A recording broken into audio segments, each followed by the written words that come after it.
We started with some assumptions of where our hotspots are and where we should focus on within our supply chains, and now we are able to really underlie that with real data, and we are able to conceptualize actions that we are going to push forward now. We didn't really know where to start, and also it was like a very interesting thing to talk to peers and also talk to companies from the same area and industry. What are the methods you use and which are the pain points and struggles? And also because ClimateChoice is using a very data-based approach, and that is also preferred at Rossmann to also have it data and fact-based. I guess the biggest challenge was to narrow this whole complex topic down to decision-ready data and slides that you can present to your head of procurements or your procurement teams, saying, okay, that's why we need to focus on that,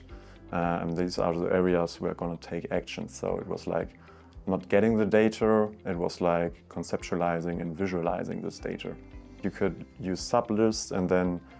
directly filter and do a hierarchy looking at the climate score or the climate maturity, and then we could use that with an Excel export to combine with our internal sales data and greenhouse gas inventory. So you could really see, okay, this supplier makes up for that amount of emissions, and he has like a rating from ClimateChoice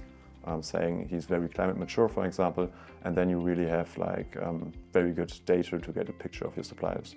We were able to see what actions we can use for which kind of supplier, because we clustered them into, okay, they are more or less transform suppliers because they make up a lot of impact, but are not that far on the climate maturity journey, compared to, okay, they are very far, they make up a lot of impact, we don't have to tell them what they have to do, we just benefit from using their data and maybe go into a stage of co-innovation or pilot projecting. And then you have